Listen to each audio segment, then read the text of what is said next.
Police Jinja eremesezza retired Dr. Kano Kizza Besigye okubeerako enkuŋŋaana z'akola ssaako n'okugenda ku radio kw'abadde alina okubeera nga ayogerako eri abantu era ono akwatiddwa n'aggalirwa ku poliisi Nalufeenya n'abayambi be nga n'abadde ateekeddwa okumukyaza ku radio mu nnamawulire naye aggaliddwa.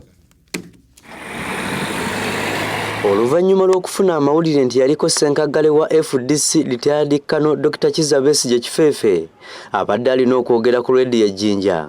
Poliisi ekedde kusalako amakubo agayingira ekibuga Jinja naddala ku lutindo olupya. Emmotoka ya Besigye olutuuse ne bagikiika kawangali ya poliisi n'emmotoka endala eza bulijjo.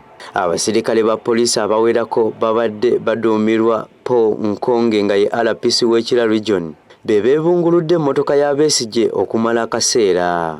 Embeera eno ereesewo akalippagano k'ebidduka ekinyizizza abamu ku bantu abakozesa oluguudo luno ne batandika okuyomba. Tuli kubona nekituli kola wano emirimu gyaife bagiise bo bali kukola ife tutuli kola.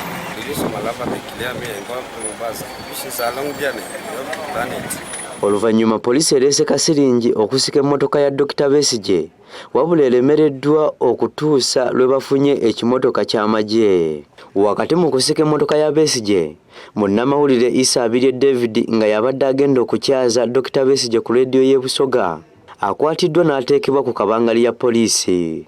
Ono yeebuuzizza ensonga emukwasizza nga tagitegeera. Abantu bali ku amasimu bakali kunkobera musango lwaki bangemye kukola kukyedidi nti bangemye eri yayogere kwa nati preventive arrest tidio wambale kujja kwiza musango ki I don't know. Mmotoka ya Besigye esikiddwa n'etwalibwa ku poliisi e Nalufeenya wakati mu by'okwerinda eby'ekitalo. Ku poliisi e Nalufeenya Dr. Besigye n'abayambi be ababadde mu mmotoka bakwatiddwa ne baggalirwa era abamu balabiddwako nga beenyoola ne poliisi. Kasiringi ebadde ereeteddwa okusika emmotoka ya Besigye ekubiddwa amayinja endabirwamu y'omu maaso n'eyatika. Abamu ku bannakibiina ba FDC Jinja bavumiridde nnyo ebikolwa bya poliisi eby'okulemesa okukola emirimu gy'ekibiina kyabwe n'okwogerako eri eggwanga ku nsonga z'ebyobufuzi. Twenga buli Munnayuganda abe n'obwenkanya mu kusoma, mwirwaliro, mu kufuna emirimu, promotion ku mirimu n'ebisigaire n'obululu bweno okubutegeka bube bwa bwenkanya. Obulimba obuli mu constitution ya Uganda otugamba nti tulina eddembe lyogera, tulina eddembe okwegazaanya.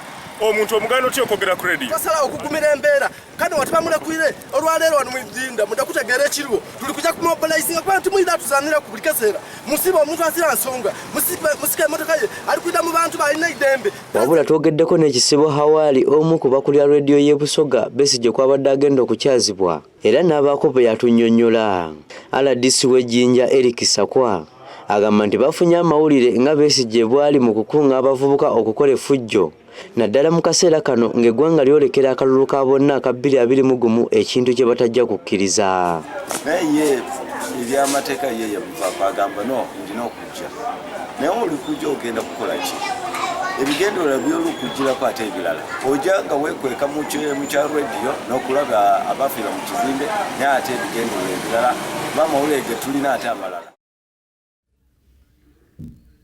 Nsonga za retired Dr. Kano Kizza Besigye.